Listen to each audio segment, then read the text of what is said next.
welcome to another episode of Lucy's Quick One. I'm really happy. Have you subscribed to my channel? If you have not subscribed, you should. Let's get into the news together, okay? Talking about my excitement, thank you so much to everyone who celebrated my 1-year anniversary. Yeah! Lucy's Quick One was one on the 26th, like I said, and a lot of people showed love. It was really overwhelming, and I really want to say thank you. Plus, to all my Muslim brothers and sisters out there, Eid Mubarak to you all. You remember the story of Seyitan and Dbanj? Yes, there's updates on it, people. There is updates. Now, Seyitan has pulled out, or will I say she has withdrawn her case against Dbanj for personal reasons. Or will I put it this way?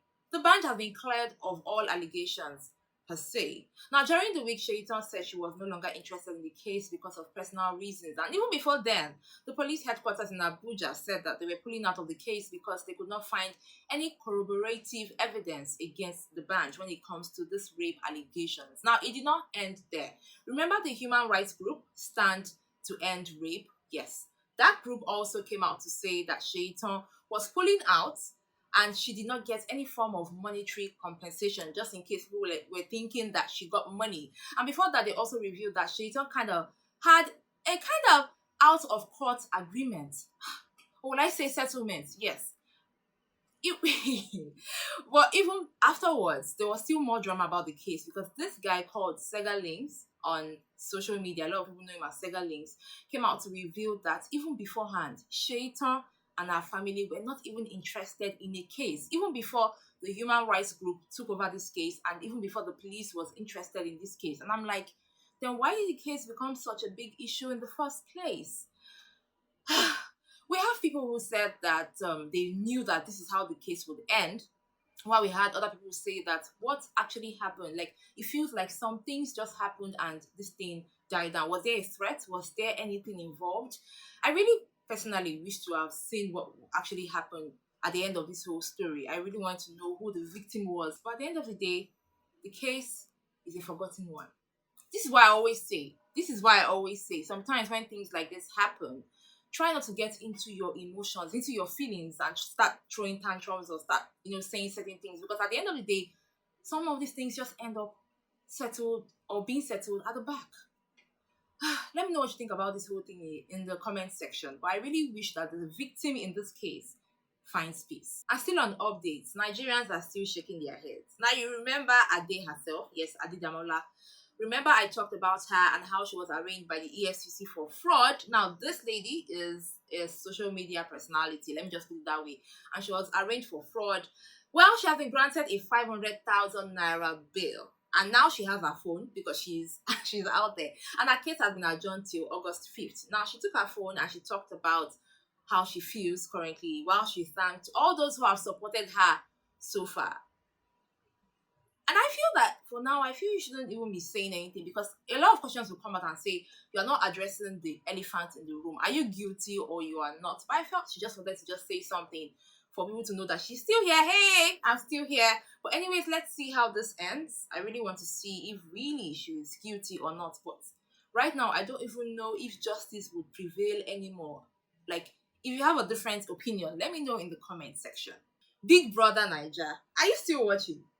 Okay, so during the week, Lucy got crowned as the head of house. Now, I don't know if it's because my name is Lucy or because she's just Lucy. I don't know, but I was excited. However, certain people or people on social media likened her to the character Patience Ozokwo. And I'm like, she ain't that bad. But seriously, guys, seriously, I feel that some of the housemates are losing focus. I feel that some of the housemates do not know the reasons they actually came into the house. Like, it's actually not compulsory to have a relationship in the house. And I want people to understand that. Like, it's a game. At the end of the day, we only want one winner. And I understand that, subsequent seasons, some people were in a relationship and probably gave them some scores, but things change, people. Let's stop forcing this relationship because it's not compulsory. It's a competition. Well, during the week, I had Big Brother Naija housemate Seyi Awolowo. He came around and we talked about this issue. And the funny thing is, he agrees with me. Hi, Seyi, how are you? Fine, thank you. And you? Well, I'm good, but I'm holding the camera. So okay, but before we leave Big Brother, I'm sure you must have seen the housemates in the house. Okay. And there is this thing about fans, viewers, wanting everyone to have a relationship in the house. And you are, will I say, one of the successful people who did not have, well, there was one with Thatcher, but it wasn't a relationship.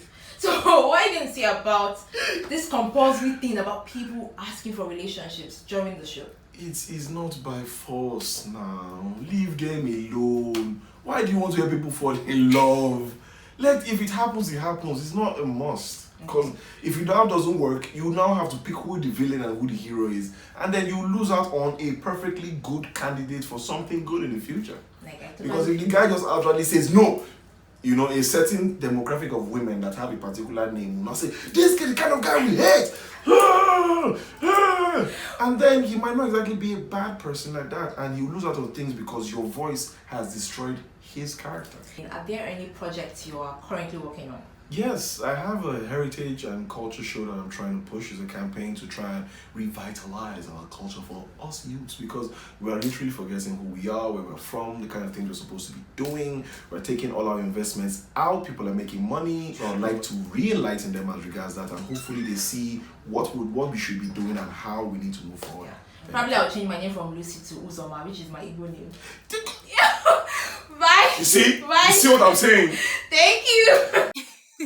Some of us are just comfortable with our English names. I'm just saying. For all those still watching the show, I would like to know, has your favorite changed, or you're still sticking to your fave? I'm still going for Lekon or Dorothy because I feel those two are focused. Let me know what you think about the housemates in the comment section. Who is still pissing you off, and who do you still love? Congratulations to Yvonne Orji. She got nominated during the week for an Emmy. Now, if you don't know who Yvonne is, she is a Nigerian-American comedian and actress. Plus, she has an amazing sense of humor. I just love her. Now, the interesting thing about this is, when you do something good and you want to tell your parents that, Mom, Dad, I did this, and they respond, that feeling is always amazing. Check out Yvonne breaking the news of her nomination to her parents. Yvonne. Mommy, Daddy, with the good news. I just got nominated for an Emmy. Got nominated for Emmy. Congratulations. Oh my goodness. In fact. Yvonne, we are proud of you. Thank you. Thank you. Sincerely, when I watched it the first time, I did shed a tear because, when your parents tell you they are proud of you and you see the smiles on their face, it's one of the most fulfilling feelings ever, trust me. I really love Yvonne and I wish her all the best. She's an example of what we call a strong woman. To all the strong women out there, mwah, mwah, mwah. And with that, I say thank you so much for watching this week's episode of Lucy's Quick One. I got you with all the news next week, Friday. Stay safe.